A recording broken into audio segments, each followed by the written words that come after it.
what really happened was, it feels like I'm going to say like a very interesting, like, some sort of a suspense story, but it's not that.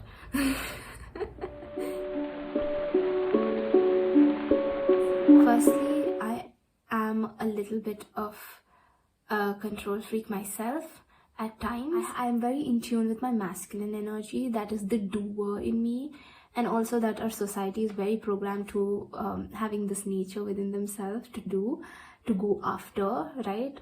To plan, to organize, and to structure, to protect, so on and so forth. So you get it, right? So this gist, okay? So I was swimming in this energy for quite a while, and being in the healing industry, especially, I had kind of left behind the part which is more related to the feminine energy, which is flow.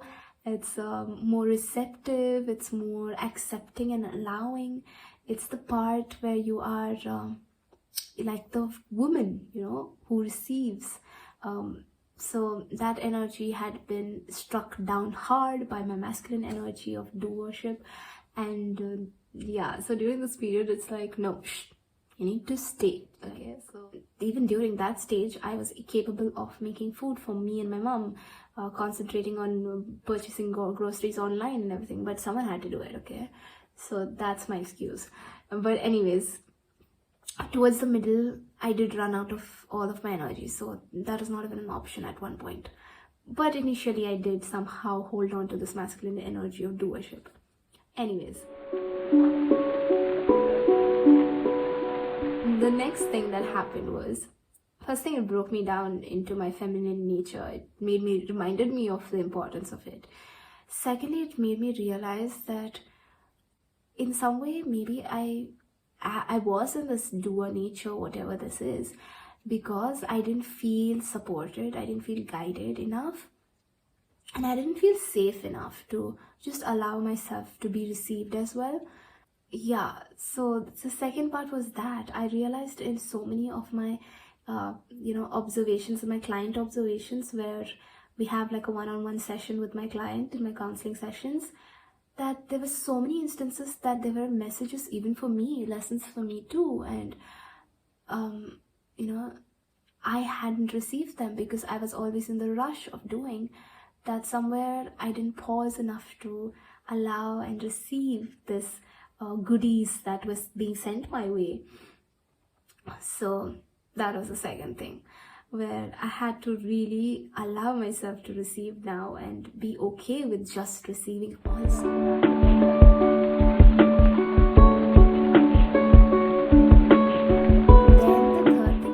Happened was, I started getting divine synchronicities. Like, I found this dragonfly in my garden while my mom was like gardening. Yes, she was not well, but it's right indoors, so we needed to get out and get the sun. We were just being so cooped up in our space, and when we did that, there was a lot of healing that happened. But this dragonfly, I kind of knew that I was going to get it, if you know what I mean. Like, synchronicities work like that, and so it doesn't happen to everyone. It will only happen to those who are open to such things, okay? Because they can seem pretty illogical to the very logical mind. And let me say, all logic actually fails when it comes to living your life fully. So these moments are something that I live for. And during this time when this dragonfly happened, I was just mesmerized by its beauty. It was golden. It was like a copper shade. The body was copper shade and its wings were all golden, and it was sparkling with the light and everything. And I went up close, and then I noticed that it was not it wasn't alive anymore. Okay, it had passed over. But seeing it reminded me of the deeper message. I just googled it. It was about transformation. But before it even happened to me, I somehow was already looking into dragonflies for some reason, and like it appeared in front of me and confirmed that that is what I'm going through. It was like transformation and rebirth, and it completely resonated with where I am, and it really felt like that. That point where when you get a compass, if you've used one before, you would have noticed that the compass doesn't directly give you the north. okay, it actually adjusts, readjusts, and it keeps wavering and pondering, and then later somehow it aligns itself properly, and then gives you the aligns itself to the magnetic field, and then gives you the north. So it is just that situation, only that I was thinking that I know where I'm going and I'm always right. Rather, it was showing me that we are always like that compass, which is always like, redirecting itself, readjusting itself. We're not quite there. We are still in our readjustment phase. But if we allow ourselves to readjust, then alone will we reach the north, And yeah, so I had to let go of the force and the control. And what better way to do this than to completely remove all the physical strength, and your immunity is out there fighting for itself. And yeah, that is the best way for it to happen, like being stripped away from all of your powers to only realize that like how important it was to have it in the first place, and how much of a gift it is to have that. Yeah, that's literally that happened. So yeah, I think Corona was like a kryptonite that was really needed. So next time. So when I'm in my sessions with my client, I am so engrossed in how can I help, how can I deliver, what can I do better, right? That I forget that client is also a representation of me, and that in the bigger picture, this one element, right, this one me, this one I is actually going through evolution itself. So the client isn't very different from you, you know what I mean? So whatever lessons they are having to go through, or they are learning, relearning, is also for you, and you are very much a part of them. Okay, and before it used to just be like, okay, now I have to work, now I have to do this, now I have to do that. But now it made sense to me that no, everything is holistic, everything is one unit. It's not all separate elements of the day, it's all one thing. And I just needed to see that in that light, And that's when I realized that no, it's not so much as to me doing something for them, more than allowing myself to be, whatever they need to have instead. That was the thing. And also to allow whatever they are bringing into me as well. So that was a huge thing for me right there.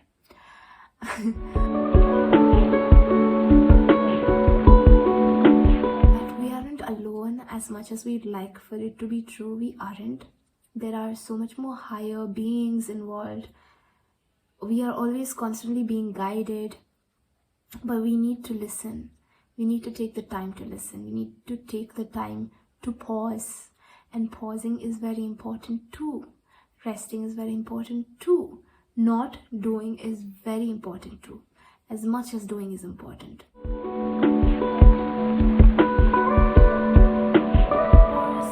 And also one more thing. I went through a very dark period during this point. During this dark period, what happens with my lowest lows? Now you're going to get to the juicy part where you know what is my struggle point, right? So my struggle point is where I completely do not have the will to live because I find everything meaningless. It's a kind of stage where it's very dark, and it's almost like nothing makes sense to do, So yeah, it's called as nihilism. Also, previously it's happened to me a couple of times, but this time I was so much more observant and aware of it. I realized it's just a phenomenon that's happening. It's a change it's like an up and down part. It's not me, it's not who I am.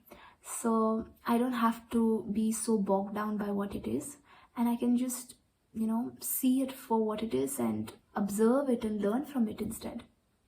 While I was doing that, I realized that the spark in me dies literally when, the light in me dies when I am just concentrating on myself and, being hyper focused on the small being that I am and not on the larger collective, if I'm not being of service, literally my life force energy dulls and dims, and it really feels meaningless when it is disconnected with its own self, it's almost like that. And being connected to all of you guys, all of the people who are in this network, and allowing myself to be of service really helps me blossom, helps me bloom, and helps me, gather these other blooming dales in my vicinity, you can say. And I realized my purpose, you can say.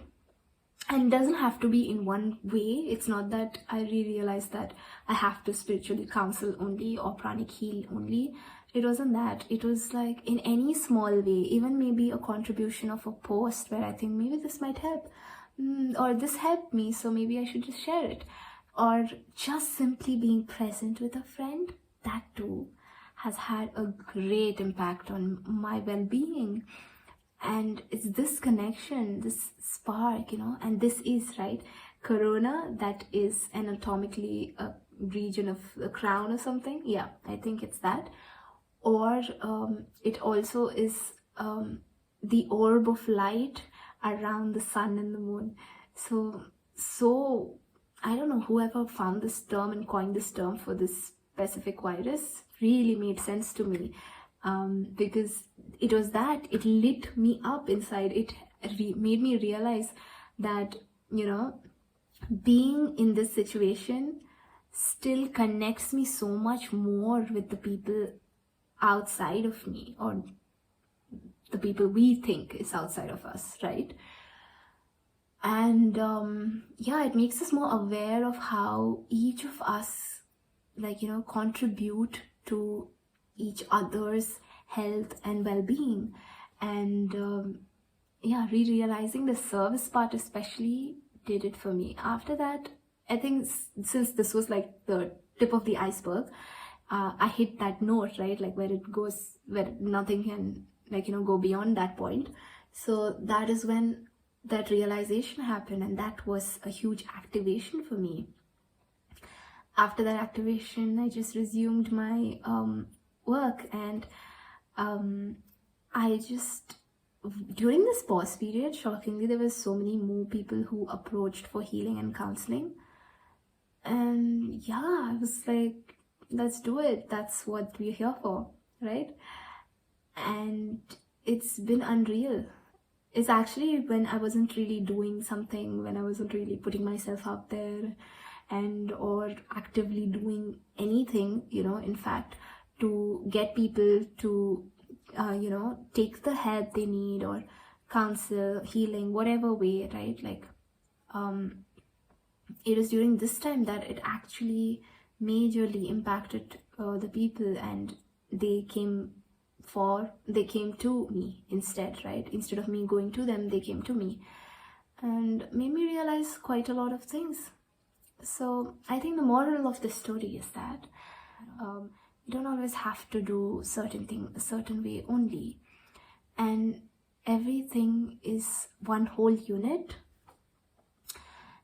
Even this bad pauses or dark spaces that we think it is actually the most beautiful gift if we allow the lessons to come through to us, right? So since I didn't have much of a choice in this case scenario, but it did help, okay? But it tremendously helped, and helping me look within more, right? And understand the deeper meaning of everything. That was beautiful. To put it all together. Like, lastly, the thing that binded it all together was service. And that just lifted my spirits. After that, I think I automatically healed after that. And I became so much more better instantly that I resumed all my sessions. Yeah, so that's that. And every pause that the universe, makes us take, or we are forced to be in, is a good thing. Okay? So don't fight it, don't struggle against it, because the more you struggle, you'll just be in the struggling pool and you won't really resolve it. Rather let go, accept it, allow it, and understand it. It's a good thing. In the bigger picture, it's a great thing and probably a very necessary thing as well. So I think that is the message that I wanted to give. So yeah, we are done with this. Thank you for listening, and I hope something resonated with you. If it did, please type down below, comment below. I would really like to know what resonated with you. And this is like a random vlog which I had to make because there were so many lessons in one go and I couldn't keep it to myself. So yeah, if you like such kind of content, do let me know. Again, give me a like if you liked it, so that I know that I should make more of these type of things. And yeah, please do subscribe, and I'm so glad to have you here. Have a very wonderful day, evening, or night, if you may. And much love and peace and harmony back to you too.